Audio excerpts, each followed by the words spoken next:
This is the Mettle podcast, and I am your host, Coach Thomann. I'm a former athlete, teacher, coach, and athletic director that switched careers after surviving cancer and a stroke in the fall of 2020.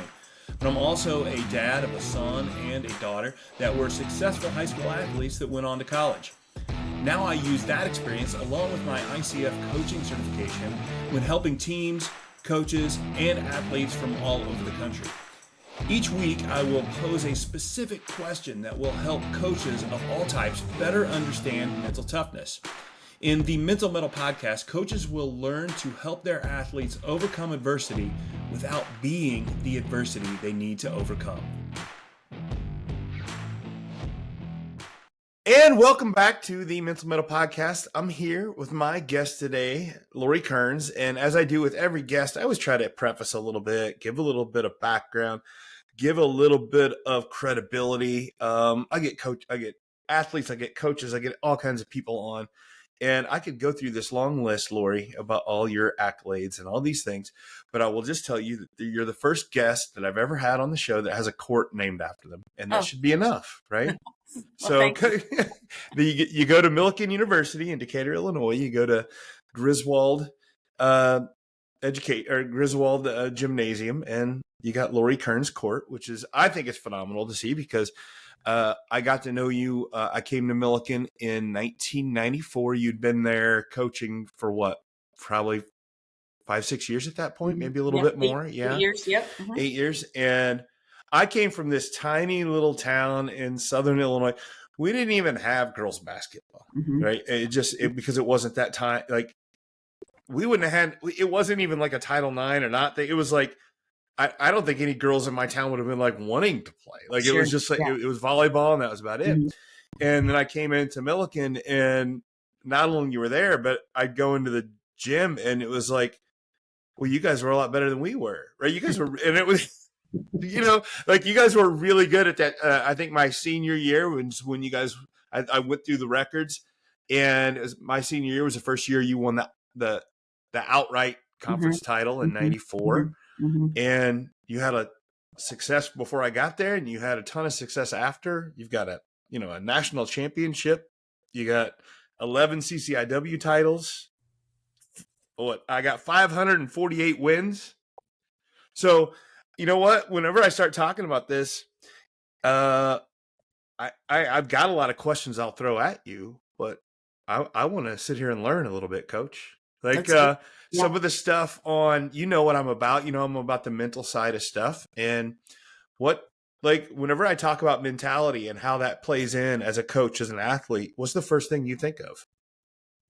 Sure. I think, as a coach, I think preparation. I think trying to figure out how to prepare my teams, both physically and mentally, to endure the rigors of a season.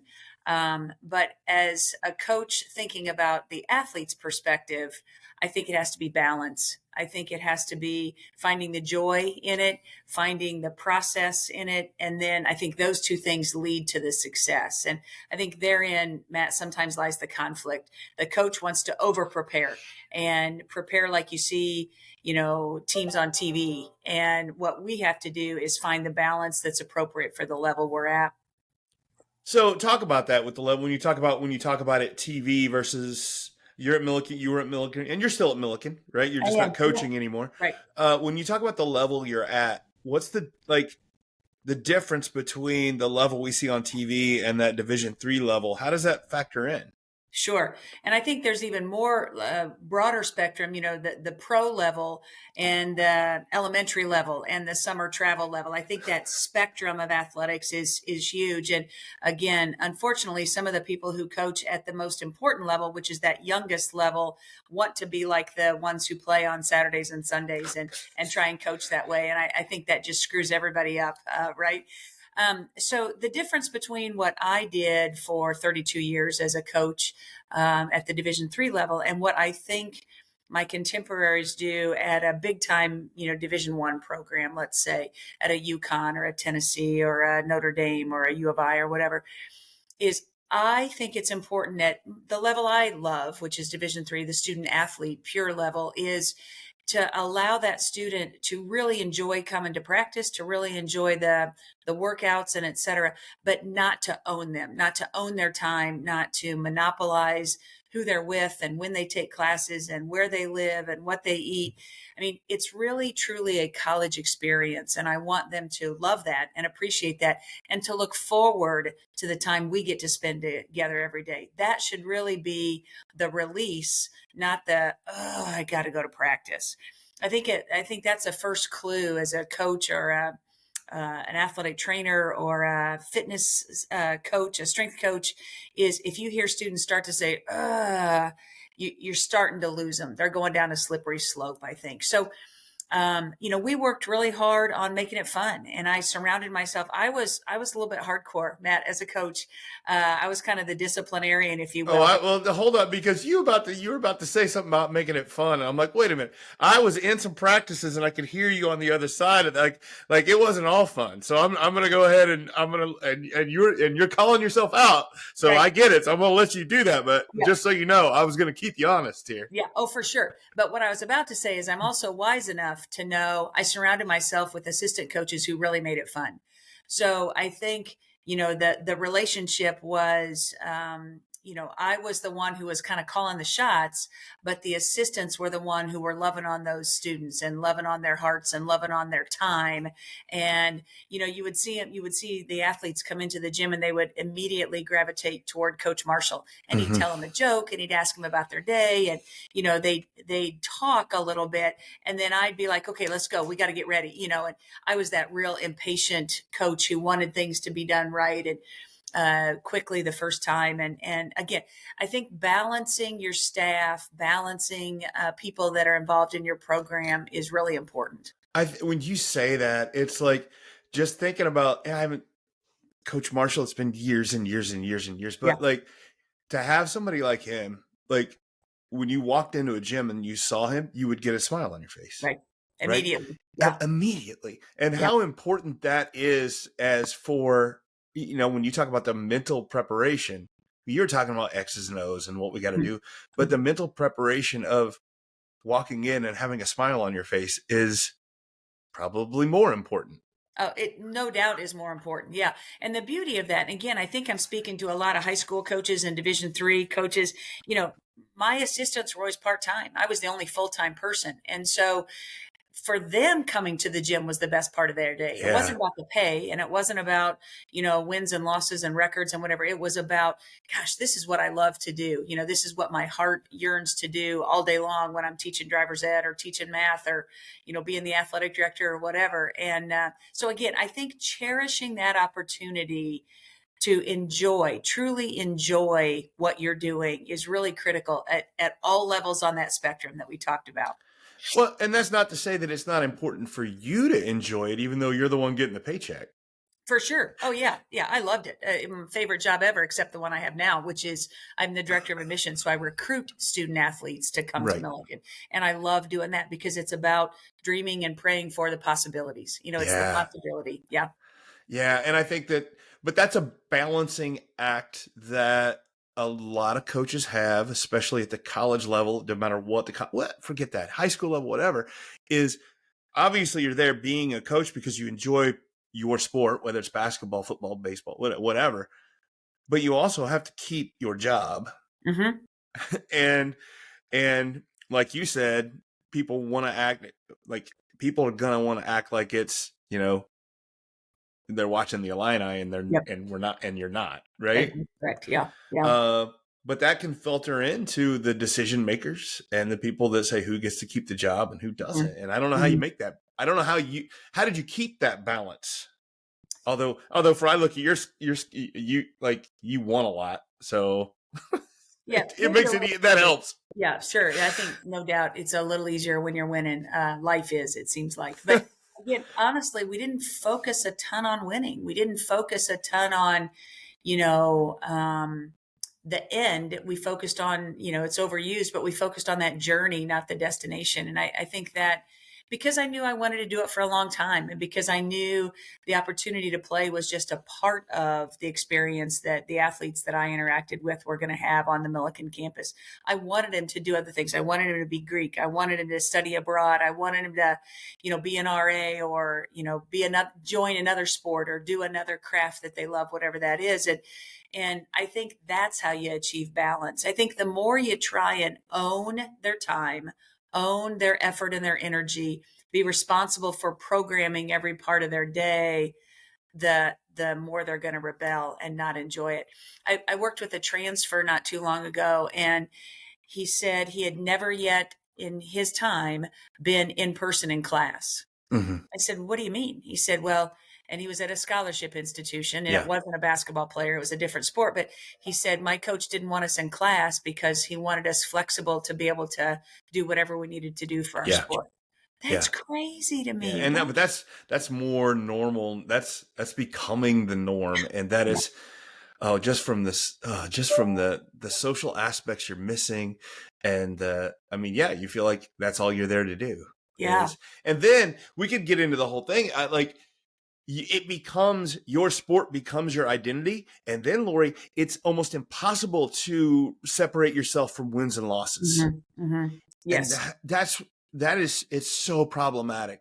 And I know you said it really fast, but I think we got to go back to it when we say and we talk about how you can't focus on wins and losses in competition that is defined by wins and losses.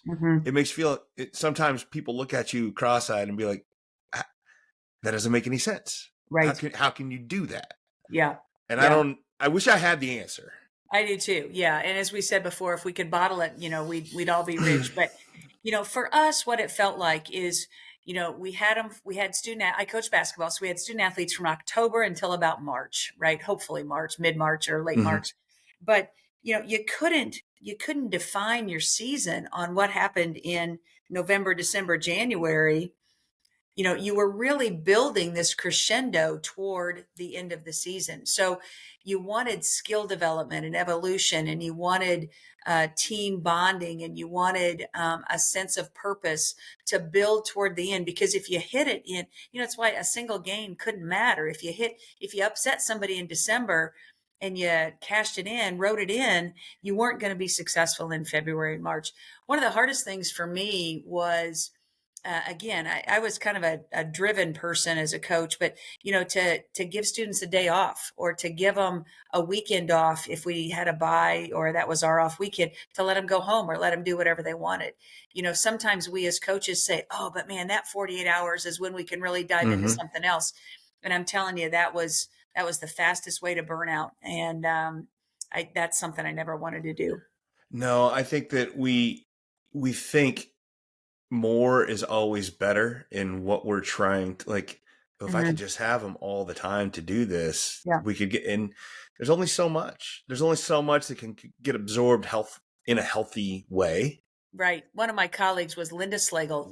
Legend Linda Slagle. And, she would take days off way more often than I thought she should. I was her athletic director at the same time at Millikin. And I'd be like, wait, you're giving him the whole weekend off? Because volleyball is kind of a compressed season. And she said, yeah, just watch. And they would come back more refreshed, laughing more full of joy. Their bodies were rested. Their swings were better, all of those things. And that's something I really learned by watching her, but it felt counterintuitive to me to, say, oh yeah, go ahead. We're going to be off Friday, Saturday, Sunday. I'll see you Monday, and I was like, that kind of gave me the itches. But again, I think really wise coaches learn how to manage that. Mettle is a person's ability to face adversity in a spirited and resilient manner. It is a great skill to have for athletics and for life, but it is not something we are born with. If you want it, you have to forge your mettle. And if you listen to the Mental Mettle podcast, you already know that, but not everybody else does yet. So help me out by ordering and wearing some sweet The Mental Mettle podcast gear. We've got short sleeve tees, long sleeve tees, and some super comfortable hoodies. Order online today and you can have your gear in no time. But the best part is that every order helps support the show and helps me spread the message that mental toughness is a trait that can and should be built. So find the link in the show notes, order your gear, and start showing that you know how to forge your metal. You can't make chicken salad out of chicken feathers, or perhaps you've heard it or even said the other version. Regardless, good coaches should not blame a lack of success on the players they get to coach. It's a lame excuse, and I'm sorry if that ruffles your feathers. But it's your job as a coach to develop your players. If your athletes lack skill or mental toughness, it's your responsibility to develop it. But how do you make today's athlete tougher without risking breaking them? Well, Mental Mettle Coaching now offers professional development for coaches, explaining how to do just that. The program is called Ember to Inferno, Building Mentally Tough Athletes. It teaches real tools and tangible methods that are proven to increase the mental health and toughness of athletes. The program is available as an in-person seminar or as virtual small group coaching. Don't wish for mentally tough athletes. Build them. Contact Mental Mettle Coaching today. And I think that counterintuitiveness that we talked about, how it's a counterintuitive to all focus on wins, and it's counterintuitive to think, oh, they need some breaks. There's so many things like that. I often think that it gets counterintuitive that sometimes, like when you have a player that's making mistakes in a game, like as a coach, we want to fix that problem immediately. Chances are it's not getting fixed that game. Right. And we want to like go sit down and do, but giving them a break and give them a pause and letting them get in a breath and letting them go do what they can already do rather than worry about, we have to change this and fix this right now. It's probably not happening right now. That's right. Yeah. Again, I just keep going back to who you surround yourself with in the program. You know, one of the things that I learned about myself coaching, because my assistants told me, is, you know, I get really focused on the game. You know, what's the next call and what's the counter to what they're doing and, you know, whatever. But to have somebody on the bench who didn't have to worry about making a call or didn't have to worry about chirping in my ear, their job was to talk to the student athlete as soon as they came off the court or before they went onto the court. And that served us really well because we sort of had roles, if you will. So not everybody was calling the plays. That was my job. But somebody was always there to say, hey, Matt, you did great. Let's talk about how'd you feel? Or, you know, again, that sounds way more counselly than it was, but they just need to feel like you're not angry with them. They need to feel like they did well or they didn't do well, and what can they do better? And get ready, get a drink because you're going right back in, you know, get ready. And I think that who you surround yourself with in practice, in the weight room, in film, in, you know, mental toughness coaching, in bench coaching, all of that matters. It all matters. Yeah. When somebody gets pulled out of a game, you can assume that they're figuring out, they're going through this thought process in their head on what did I do wrong? What did I do wrong? What did I do wrong? And going down this negative spiral. Yep. And then when you go over there and you just let them know what they do wrong and you really jump on it, it really like the odds of them coming back into the game and doing well is starting to get worse. So again, it seems counterintuitive, but you have to do those things. You have to be accounting for the thought process of a kid, of an athlete. Especially athletics. We talk about athletics being a stage. You know, this is often an 8 to a 21-year-old human being, and they're kind of out there on their own, you know, because everybody in the stands is looking at them. I don't care what event or what sport or what the arena is, everybody's looking. And if you catch a kid starting to look toward the bench at the coach, you know, out of the corner of their eye, instead of focusing on what they are doing on the court or on the field or, you know, whatever.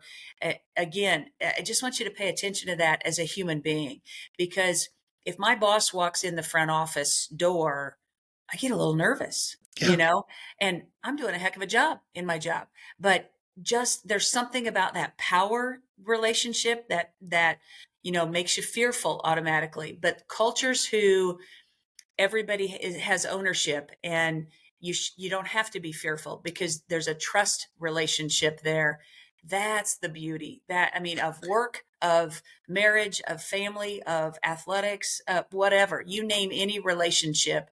And when there's trust and there's communication, it's never going to be perfect, but you've got a better chance of that being a fulfilling soul filling experience. Oh, and I agree with you 100%. And you made me think of another relationship that really matters when you talked about an athlete looking over at the coach and worried about what's going on Hmm. there, Hmm. is that a lot of kids, when they play, it might not be their coach they're looking at, but it might be looking over at a parent like that. Hmm. And Hmm. that is maybe even more problematic and very indicative of the thought processes that are going on in their heads, because they want to do well. They want to impress their parents. They want to make their parents happy. They want to Hmm. make their coach happy. But by looking at them and trying to figure out what their parents are thinking, or like that, you're making it worse. Yeah, You're not, less of your energy, your thought energy and your focus energy is going into what you need to be doing. And correct. that's problematic. For sure. And then as a coach, and again, I coached college women, so that didn't happen to me. But as a youth coach or as a junior high or high school coach, I would be concerned about what that adult figure in the home is saying in the car, is saying at home. Is there punishment because the team lost, or because, Matt had 6 turnovers, or, I mean, again, I wish we could be reflective about ourselves in society, because that same adult figure, probably is feeling a certain kind of way at work or someplace else where they're feeling a little bit of a power struggle. And so they do what they know to do, and that is take it out on whoever, they can be powerful over. Well, and as a parent, if you're doing that, you're feeding into that identity idea as well, because then Yep. the kid is like, oh my, not to get too much, but it's real though. We can go into, like, it goes into my love, or the love is not it's not a trust thing. It's, this love is conditional on how well I perform as a basketball player. Mhm. And I know that nobody sets out for it to be that way, but it's how it gets perceived in the kid. Right. And So yeah, yeah, I'm sorry to interrupt. One of the things no, I used to encourage when I was doing some, clinic like things with elementary and junior high and high school coaches and parents, I used to go speak to teams like you do, go speak to programs. And I would say, eh, try and come up with 3 open-ended questions where the student responds in ways that lift them up. So, what was your favorite thing about tonight's game? What mm-hmm. was your favorite thing about today? Whatever. Second one is, who did you think played really well, either from your team or the other team? Who were you just like, wow, that person really did well today. That was fun to be a part of. And third is, who did you say thank you to? Who did you congratulate or say thanks to? And then kind of let them talk. Because if you say, the opposite would be, Matt, you had 10 turnovers. Man, I'm really frustrated and really disappointed. Okay. Yep, I did. What is it you want him to say when Right. you're, chewing them out in the car? Who cares? No, and you are, I mean, you are hitting right up on all alleys there on with positive psychology and this stuff. So there's an exercise out there, and it's the guy that Martin Seligman. He's the father of positive psychology, and he does this exercise called the 3 good things. And he talks about how he tells people at the end of every day to write down 3 good things that went really well that day, and it's all about focusing on gratitude. It's all things about positivity, and I think that making an adjustment to that as a parent, and have that 3 good things exercise be your conversation in a car, changes the conversation so much. Yep. So you, like, the parent can say, here's 3 things that I saw really good from you, from someone, and the Hmm. kid has to do the same thing. Hmm. Hmm. And it changes the conversation. And then when you get done with that conversation, don't say, okay, but now we don't need to talk about that. The kid knows what mistakes they made. And you will find ways to continue to improve if you're driven to get better. You Hmm. don't have to have that. But I do think that focus on gratitude and the positivity, and the first time you do it, it's going to feel really awkward, right? Hmm. And I think that that's one of the problems I struggle. I give these ideas with people, and they're like, well, that just feels weird. Like, Hmm. yeah, so when you change your golf swing for the better, it feels weird. Right. Right. So yeah. And that kind of leads me into my next question as we start talking about various athletes. And athletes that are mentally tough or not mentally tough, and it's a conversation I have with coaches all the time, is mental toughness, do you feel like something that can be created, not just, oh, you're just born with it? And if so, how do you do that? Mm-hmm. For sure. And again, I'm a believer that it's both nature, nurture, right? Yep. You're born genetically predisposed to some of that, but I also think the environment, it allows it to be honed or sharpened or, made stronger as a personality trait or a core value. Number one, I think repetition. I think you can't say, okay, this week we're going to work on mental toughness and that's it. I think, everything you do needs to have some component of that. I also think it is allowing students to be successful and to grow their skill in something they're already passionate about, something they already enjoy doing, right? So we used to do, it was in conditioning, in preseason conditioning, it would start. And there would always be certain things, certain tasks that really stretched a student's ability, their physical ability.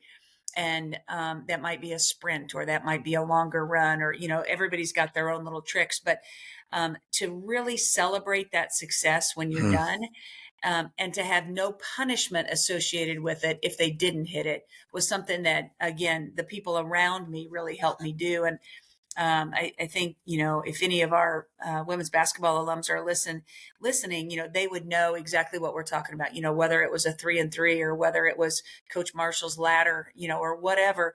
They would know this is going to be tough, but at the end, man, we are going to really high five and have a good time and be done. And it wasn't, if you don't make a certain time, you had to do it over. It was more about the celebration when you do it well. And so the repetition of that then bleeds over, and the success then bleeds over into other parts of the game and the skill set.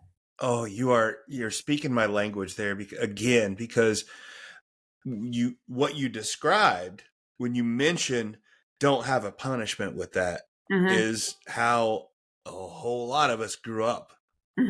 Like that was just part of it. It was like, you have to run this sprint in this time, or this is going to happen, and we're going to do this. And I agree. It created, rather than creating a positive culture, you're creating a negative culture, one with consequences, one with negativities around an activity that they really enjoy. Right. That's their favorite thing to do is basketball. And now we're saying, oh, but you're failing. You're failing. You're failing. You're failing. Right. And what do you expect? What do you expect the long-term effects are going to be? Well, it's going to be more negativity associated with their sport. And you're still going to get the kids in shape. You're still going to make them do these hard things, but then you're going to celebrate it when they do it. Yeah. And that's how you make confidence. That's how you build confidence. Yep. Is doing something hard and getting better about it. Yep. Yeah. I love it. Absolutely love it. Any other that's a phenomenal way to start to build confidence, which is a big part of mental toughness. Any other that one's great. Any more? Well, the other one that comes to mind is, again, I'm a planner and organizer. My career has been coaching and administration, so athletic director, whatever. I think the other thing would be to not over plan and to not prescribe how I want it to end up. So this is what I mean as a basketball coach. This is what I mean. We would definitely know we were going to work certain parts of practice on certain things so that our staff was prepared. But the idea is to let the student athletes play it out. So you're working on offense. You can't stop every time there's a turnover or a missed shot and start over, because that's not how the game is going to happen, right? So you've got to create these situations. And I'm not talking about scrimmage in every practice either, but long enough periods of time where they're making adjustments in terms of their skills. They're making adjustments in terms of their physical behaviors on the court. They're communicating with each other. That you've got to let the practice and the game play itself out. I'm always fascinated to watch, again, on ESPN in the morning, when coaches don't call timeouts and they've got 8 seconds to advance the ball. My nature as a coach is I want to call timeout and I want to call the play. But what I matured into as a coach is sometimes the flow of the game and the ball in the athlete's court or in their hands, if you will, is a much better shot for them than I can create for them, especially if we're talking offense. Now, if we're on defense, I might call timeout because I got to make sure everybody got back and, whatever. But if we have a defensive stop at the end of the game and there's enough time to advance the ball and for the team to figure out, what they're going to do. I really like watching the team actually be in control and not the coach. Yeah, and that takes a couple things. It takes maturity. It takes a control over your own ego and assuming that you know better and being okay with the failure when it doesn't work well. Right. And I think that's the scary part, right? Is not being like, hey, it's not always going to work out well. Right. But here would be my question about that. Is the result about the coach or is it about the student athletes? Yeah. And it's never about the officials, by the way. But parents of athletes know that confidence and belief are fundamental for success. We want them to play without fear and without anxiety, but once those negative thoughts take over, it can derail years of work. Turning that anxiety into belief is similar to building strength and speed. It just takes intentional effort over time. Mental Mettle coaching provides the individual drills needed to build the positive mindset necessary for success on the court and in life. Contact today to schedule a free coaching session and start building mental toughness in your athlete. Mettle is a person's ability to face adversity in a spirited and resilient manner. It is a great skill to have for athletics and for life, but it is not something we are born with. If you want it, you have to forge your mettle. And if you listen to the Mental Mettle podcast, you already know that, but not everybody else does yet. So help me out by ordering and wearing some sweet The Mental Mettle podcast gear. We've got short sleeve tees, long sleeve tees, and some super comfortable hoodies. Order online today and you can have your gear in no time.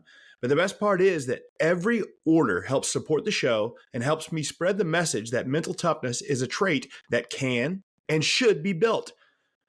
So find the link in the show notes, order your gear, and start showing that you know how to forge your mettle.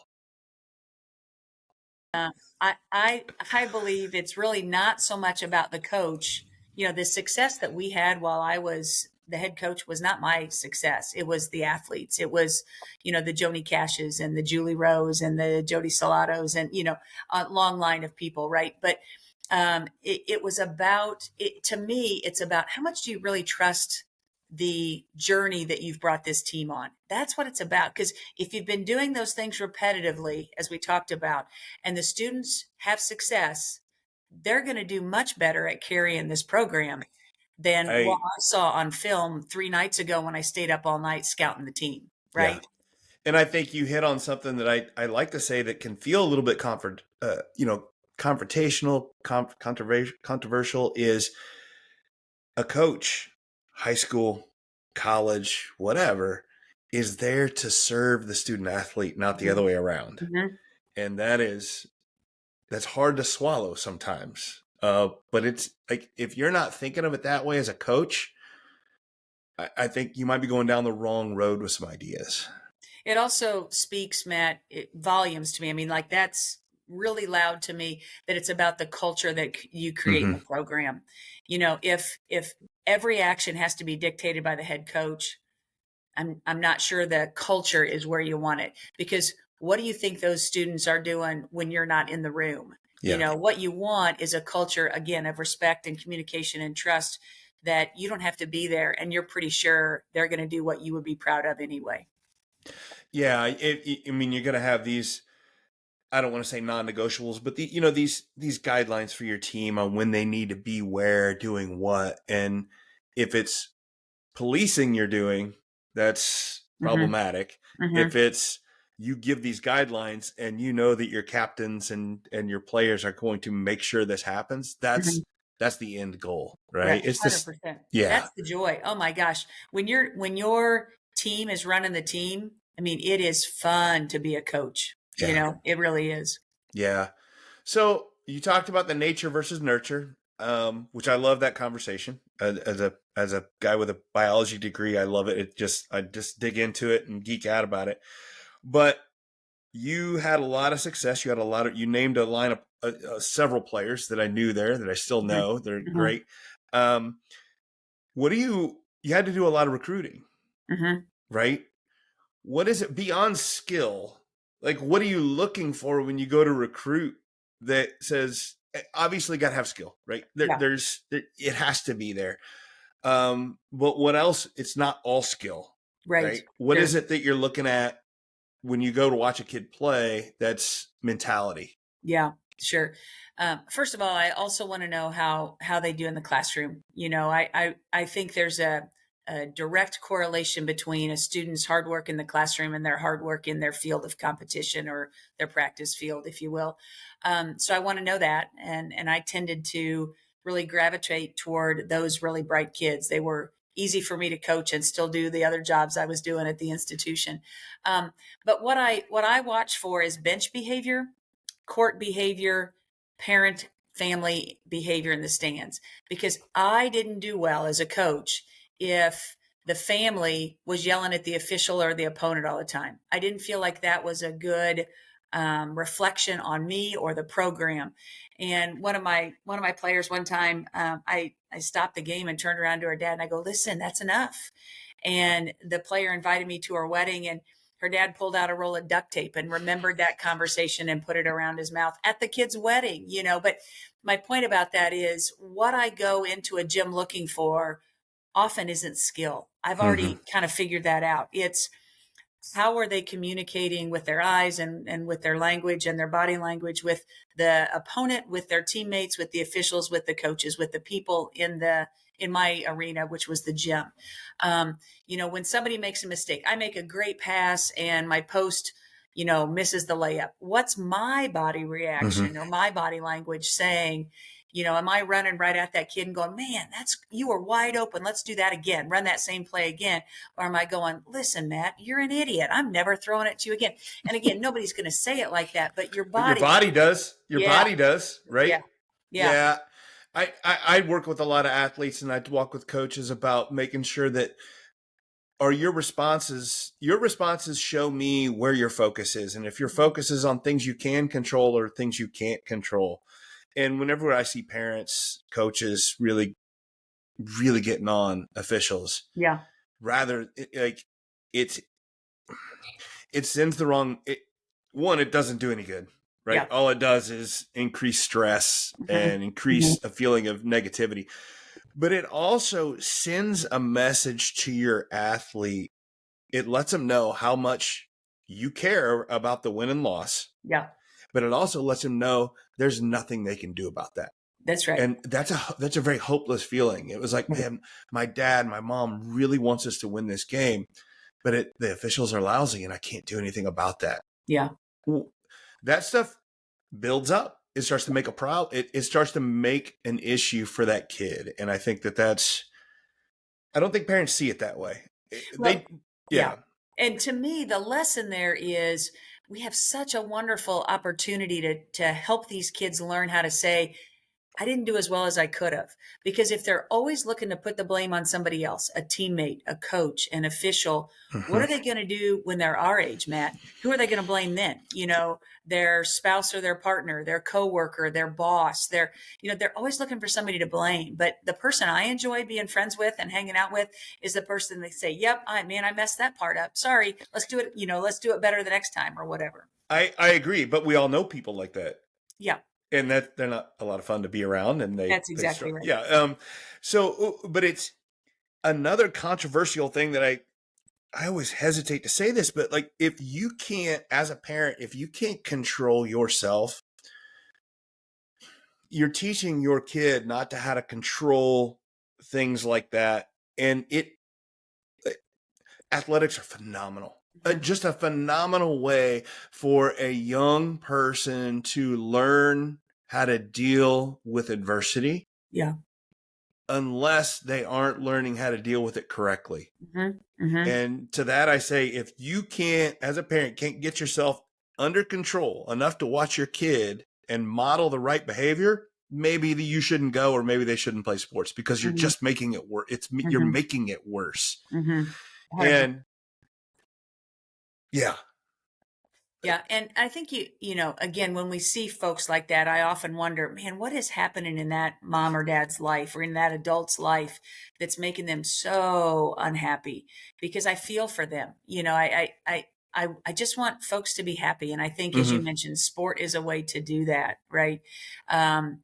It can be a way to do that. So, yeah. Yeah, but the problem is, if you get down that path, it's hard to get out of. And that's where the stuff that I do, working with an athlete or coaches, is it's important. Like we talked about, it's a nature versus nurture. But if that's the way you are, it takes a lot of time and effort to actually start to work on that. You have to change your way of thinking. One thing I want to say, Matt, too, as a again, adult figure, because not all children are blessed with, parents, if you will, but as the adult figure who mentors younger people, I don't need you to volunteer to keep score. I don't need you to volunteer to coach. I need you to volunteer to be an official. Try being an official for a season. I need you to volunteer to take care of the facility. Make sure we leave every gymnasium better than we found it. I need you to volunteer to, provide transportation if Johnny or Susie can't play because the family doesn't have a vehicle or doesn't have a reliable, do those things that are going to help you understand it's really a privilege to get the opportunity to do what you love, whether that's music, whether that's art, whether that's theater, whether that's athletics. But to get to do that thing that you love takes a village of people making that possible. So do the quiet thing and do it well so that everybody gets a chance. Gain some empathy, practice some gratitude. Those are great ways to start changing your mindset around situations. But you have to recognize first. Before you can change anything, you have to recognize and actually want to change things, right? So and I know we're going down this path but I feel like you should want to do that. You should not want to go to every game to watch your kid and be feel like a stressful fight or flight situation the entire game. That's not what it was for. That's not what we wanted. Yeah. So speaking of getting some good recruits, I've watched some good players, but I want to talk about how many players, like in 31 seasons there, how many players did you have play for you? It's got to be, I don't know what the number is. Yeah, a bunch. And I'll tell you, the reason why it was a bunch is we had both a varsity and a JV program. We typically had 30 plus in the program every year. And also it was okay if student athletes chose to not play. Yeah. So we would have kids play play freshman and sophomore year, some JV, and then say, I'm going to go enjoy my time doing something else. And there was never an expectation that they had to persist for me to continue to love them. So, gosh, I don't know how many, a bunch, And the reason I brought that up is, I'm sure it's not 100%. I think you're phenomenal, but I'm sure it's not that every player that played for you, just thinks you're the best ever. Oh, for sure. But I know, but I know enough players that played for you that talk to me about the lineage and the ripple effects that you see from coaching and the way you did it. Not the success you had, but the way you did it, the way you felt proud about it, and then the ripple effects that you see, some of your former players going on and doing. Sure. Well, it started, Matt, because my dad, you mentioned there was a point in time where girls didn't have the opportunity to play sports. So my dad was my high school principal, athletic director down at Newton. And I really enjoyed basketball, but there were no opportunities. And so he started the first ever girls basketball team down at Newton. So I watched him be an educator and a coach and do things certainly what I think is the right way. My mom was my kindergarten teacher. So they were both educators their whole life and invested so much of their time, talent, and treasure into our community and our school. And then I came to Millikin and I had just phenomenal coaches surround me and show me how to do those things. And then I stayed and became a really young head coach, stayed at Millikin. I've never been anyplace else. And so my whole career has been here. But then I learned that lesson that I can't do it all. And so that's when I got really good at hiring support, or, asking for volunteers to be support folks around us, around the program.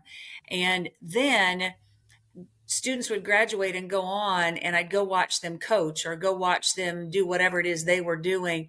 And there would be some things that they had picked up from me, just like I had picked up from my coaches and from my parents. And so that was really inspiring to me, because I wanted to continue to do that. When I go watch somebody, I don't want to see them get a technical. I had 2 technicals in my life.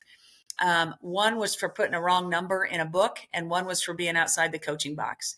And so when I go to watch one of my former players, most of them aren't up and screaming at the officials and not getting technicals. And that makes me proud, So I also have a player who, won a Elite Eight game with what was our favorite play when she was playing. They were running the same play, and Yeah. and again, I watched one of my former players who's currently coaching a really talented team back where you were. And the things she says in her post-game interviews just make me so proud, because she talks about the very things that we're talking about, so about the togetherness of the program and sharing the responsibility and all those things. So I think it's watching people emulate what you felt so good about were core values of your program to another generation of student athletes is what makes me feel really good. And I 100% know that I'm standing on the shoulders of those people who came before me. And so those patterns and behaviors and plays and strategies that I picked up and shared, they're now sharing, but I didn't own them. I stole them from somebody before me, or stole them from somebody smarter than me, right?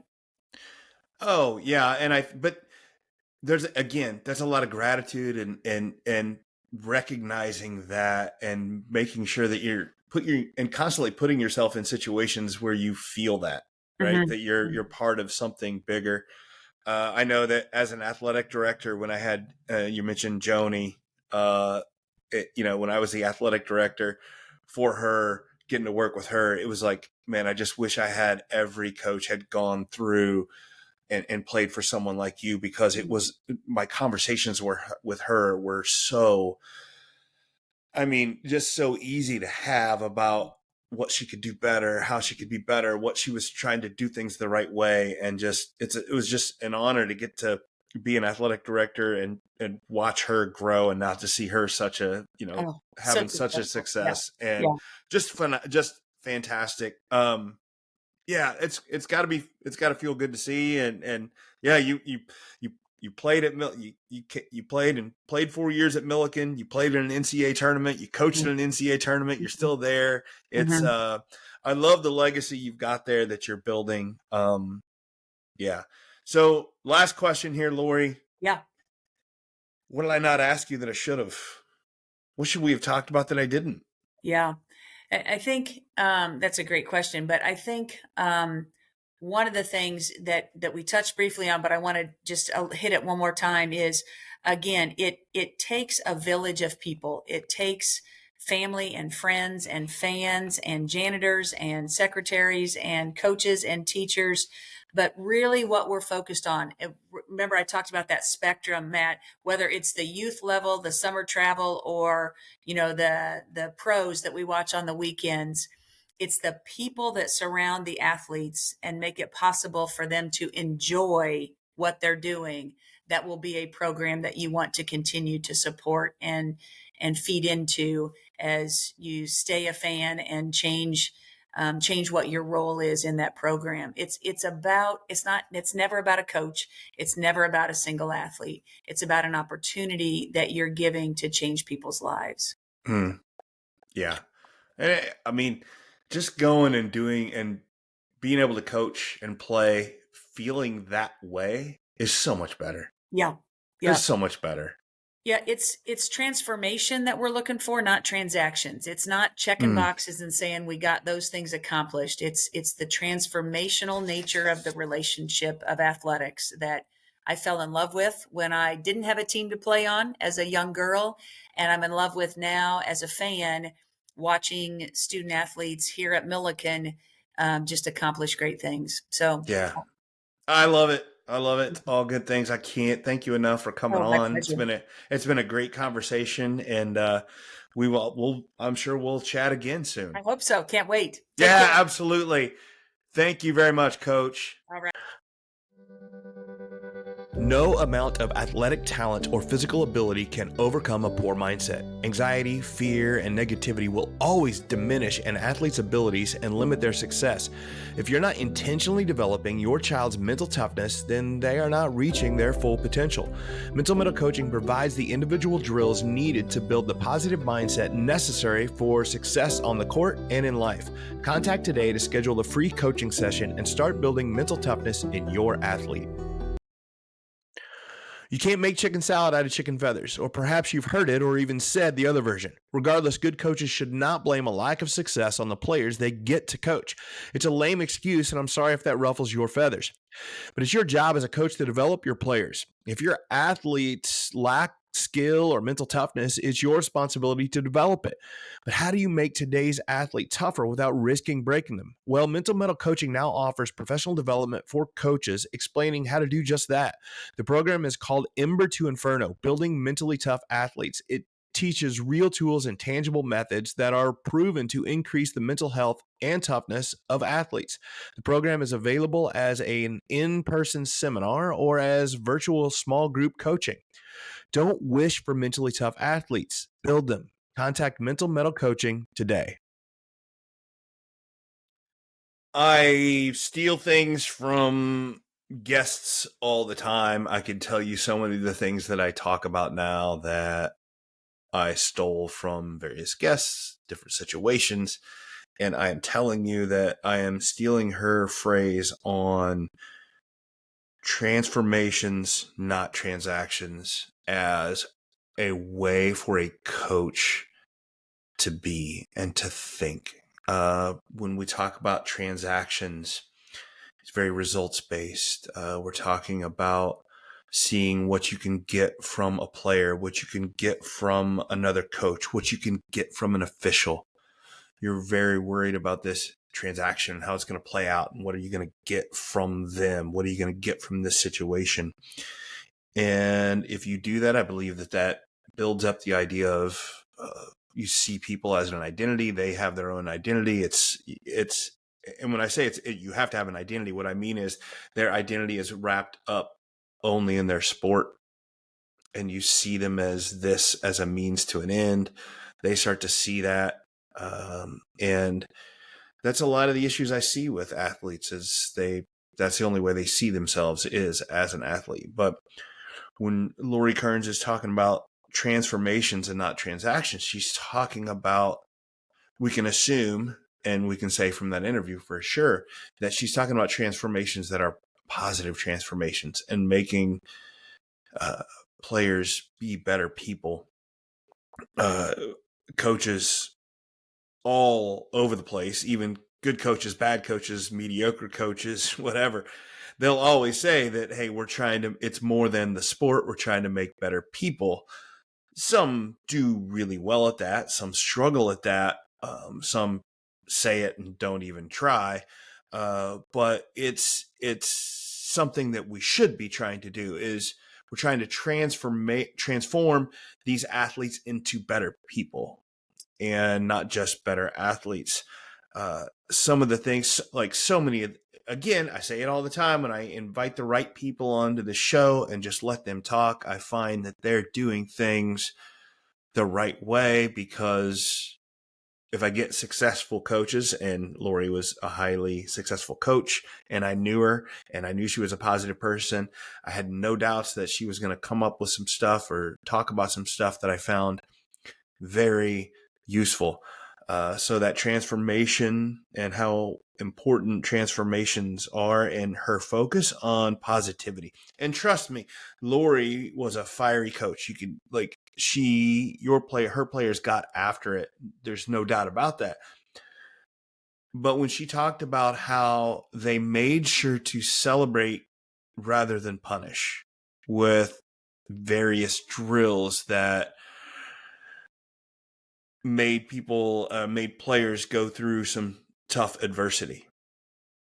we know that adversity has to be there. You have to get better. You have to do these sprints. You have to do these different drills that are really hard. You have to do that. But their focus from the get-go was to do this drill until they got it right or hit this mark and then celebrate it. Have that be your mindset rather than you're going to do this or you're going to get punished. That may not seem like much, or maybe it does even when I say it. You're like, oh, well, that obviously that's better. But that's not how we set up a lot of practice as coaches. We build in the punishment before we do it. Well, like, oh, you didn't do it. You got to do this. And to coach from that way, I think when you coach, you need to be very aware of how you're feeling. And if you're coaching and doling out punishments from a place of anger, that anger and that negativity will infuse into your program. It creates a culture that is not your intended target. So you have to start with intention on positivity. You have to start with celebrating successes and have that be your goal before you go into something, knowing that our goal is positivity, not negativity. And these things matter. These change programs, the way you move into a drill or a situation with intention. And am I going to be intentional positive or intentional negative? Those things matter. And Lori also, if you can't tell, she's very, very appreciative and gracious of all the people that run a program. And she's really good at, and was and is still good at acknowledging people, bringing in people to put in and do the work, and being, thankful of all these situations. She knew that she couldn't do everything she needed to on the bench because she was so focused on the game. So she brought in people that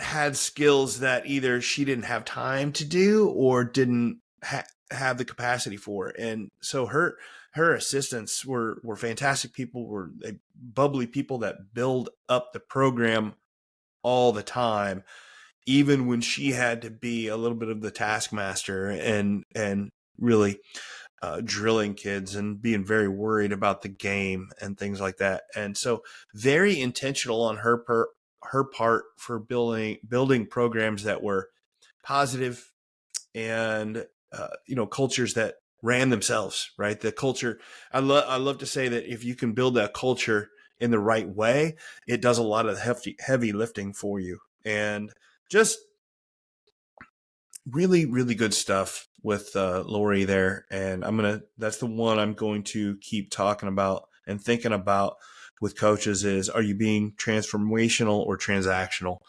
And change that mindset. And honestly, the same, we talked, we got on the parents a little bit there as well, but it needs to be something that parents need to think about as well. What message are you sending? I think it's very, very important. If you didn't listen, I had a podcast a little bit a while ago with Megan Gilmore talking about how the stress and the anxiety and that fight or flight feeling when we're very upset at a game, whether that's the athlete, the coach, or the parent, the long-term effects of those are real. They're a problem, and it's something we ought to be able to recognize and make changes to. And I know that Lori did a good job of addressing that, and she's still, as the in the administration of Millikin, I'm sure she's doing that every day now as well. So, so thanks for listening. I appreciate it. I can't say it enough. A lot of my business is built on people sharing, people liking, referrals. If you notice a coach and athlete struggling with some of these things that we're talking about, we see that they don't have the mental focus, or they focus too much on things they can't control, and it hinders their progress and hinders their success, and gets to the point where they don't enjoy going to practice anymore, or a coach is really stressed. If you see people like that, have them, give me a call, give them my information. I know it can be hard. It can be hard to refer services like mine to somebody. You can say, hey, look like you're really struggling here, or your kid's really struggling. And to say that to somebody and kind of you're acknowledging that they're struggling can be a really difficult conversation to have. But I think it's easier for you to just say, I think nobody would argue that athletics are stressful a lot, and the world is stressful. And I think you can acknowledge that situations are hard without getting too deep into how you're seeing a kid or an athlete or somebody or a coach struggle. You can just say, hey man, things are tough. Sports are hard. The situations you're hard. If I think some mental coaching might help you, they'll draw their own conclusions that, yeah, it is hard, right? It is hard on my kid. Maybe they could use a little bit of help on their mentality. I think there's a way to look at it. I constantly finding ways or thinking about different ways to change the stigma around mental health. And I think that that's one of the ways we can do it. Is it's not look at the struggle of an individual, but just the struggle that we're all in, and know that a little bit of help can go a long way. So I think that's a different way to look at it when we're trying to, thinking about getting help for somebody else or even for ourselves, and know that, hey, situations are hard and life is hard, and a little bit of help could go for a long way. And it does, because I've seen it do that way. So once again, thanks for listening. I appreciate it. This has been another great episode of the Mental Mettle Podcast. I've been your host, Coach Matt Thomann, and remember to always forge your mettle. Thanks again for listening to the Mental Mettle Podcast, produced by Coraggio Media, sponsored by QuickCut, a video management platform for every level of play, and by Mental Mettle Coaching, helping athletes learn to face adversity in a spirited and resilient way. The Mental Mettle Podcast is created each week to help players develop more mental toughness, and that is something that will help all of us. So help me out and like and share the Mental Mettle Podcast with your friends. Until next time, keep forging your mettle.